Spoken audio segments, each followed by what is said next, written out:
Let's base an army.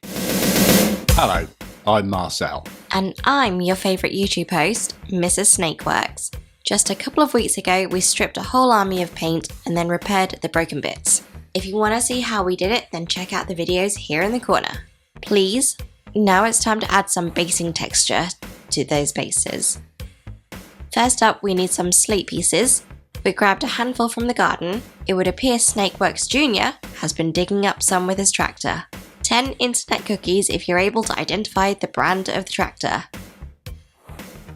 When collected, we like to keep our slate chips in a little old jelly pot.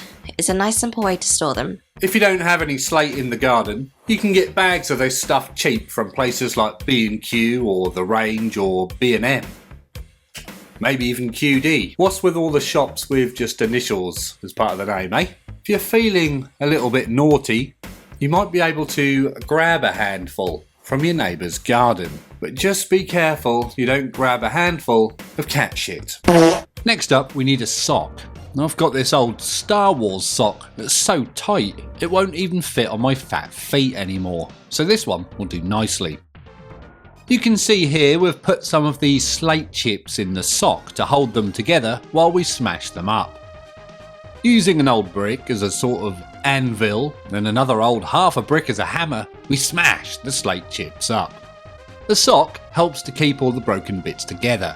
Just be careful you don't smash your finger or your hand up. I've already broken my finger enough times lately. I don't fancy doing it again. Emptying out our crusty sock gives us all the little shrapnel bits that we want. I tip them all into an old bowl to prevent us losing them all over the floor. Next up, we need some PVA glue. I like to use this Cascares stuff as it holds really well and it dries very fast. Be careful you don't use cheap crap school PVA as that stuff seems to break down when it gets wet. It's useless. We also need a cocktail stick apparently. I'm not sure what this bit of footage is doing in here, but I'm hoping it'll all become clear shortly. Sometimes I'm editing and scripting these videos many weeks after I filmed them. So occasionally I do forget why I did certain steps in the build or in the painting phase. So I do apologise for that. So what we like to do is decant a little of the PVA glue out onto a palette. We use an old oval base for this. God knows what it came off. Next, it's a pretty easy process. We apply a dab of glue to the Marine's base with a cocktail stick. Oh, so that's what that was for. Then, we just put one of our slate pieces on that dollop of PVA. A dollop is like a spoonful, I suppose. Like a rough spoonful, nothing too neat.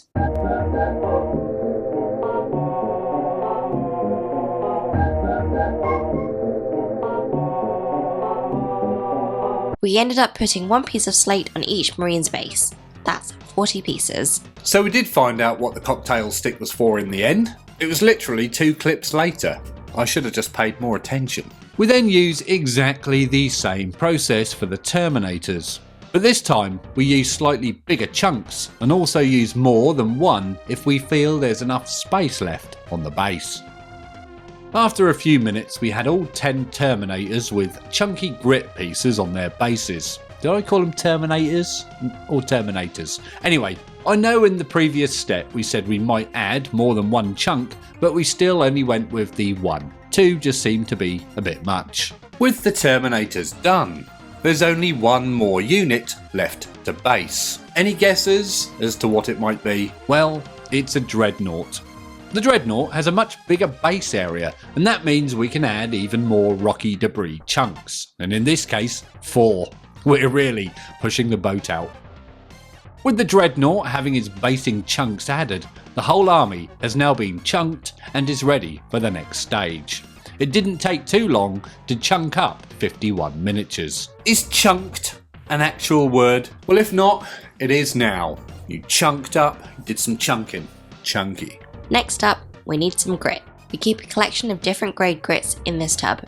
There's all sorts in there from Marcel's parents' driveway, old train set ballast, and terrain basing sets, all mixed into one glorious whole. Okay, so we now need a little more PVA glue. Like before, we squirt some out onto a palette. Also, is palette spelt with an E at the end or not? Palette. If there's an E on the end, it's palette? Sounds slightly French? Who knows? I don't care. Using an old crap brush, we apply a layer of the PVA glue to the base of the miniature. It's hard to do, but what we do like to do is leave around a millimetre clear around the miniature's feet. This is so we don't have the texture piling up around said feet. It can look a bit weird if it happens. It might actually make more sense to texture the bases before you glue the miniatures on. I haven't tried it that way around before. But then I guess it might look like the miniature is sort of weightless and floating on top of the layer of texture on your base. Like floating or skating over the surface. Like Legolas on the snow in Lord of the Rings.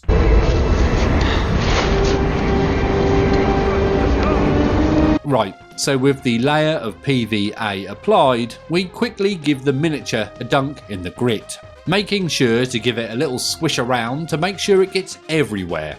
Anakin would not be happy. I don't like sand. Sometimes after the dip, there's a little grit stuck to the rim where you don't want it.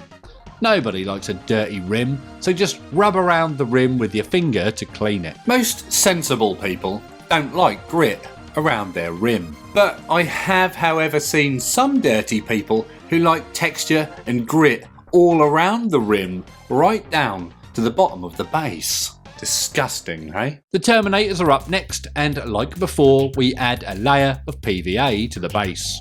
By the way, we also want to avoid painting the little rocks we glued on. Much like the feet, we like to leave a tiny little gap around them. Again, like before, we dunk the miniatures and have a quick finger around the rim to make sure they're smooth and clean. We also need to do the Dreadnought, and again it's more PVA applied with an old crap brush, followed by a dunking and a rim wiping. Which apparently we didn't film this time, but I reckon you get the gist of it by now. With everything all dunked, we now just have to wait for the glue to dry. I always find it's best to wait overnight, just to be sure, although it does involve patience, which I have very little of these days. More PVA glue now, and this time we dilute it down with some water in a pot. I like to use an old jelly pot for this. Make sure to give it a good stir so you don't get any lumps in it. Next up, we take a pipette and drip a few drops of the watered down PVA onto the bases, allowing it to soak in.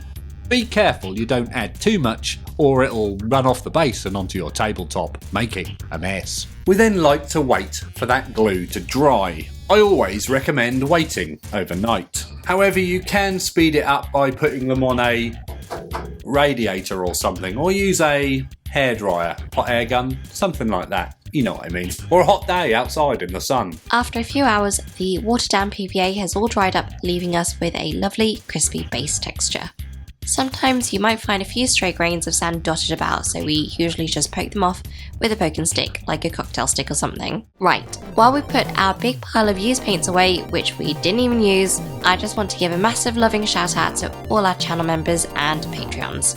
Dan Yallop, Lee Blackley, Donald, Dixie Wrecked, Pine Tree, Mike Okina, Bobzilla, Charles Marlowe, Wilma Dishfitter, sorry, I hope I said that right, Andrew Barrington, Nick Ellingham, Bryson Bantams, Timbo, Sven V, SDK, FZ, Ford World, Craig McCahill, Mike Patterson, and our newest member, Jeroen B.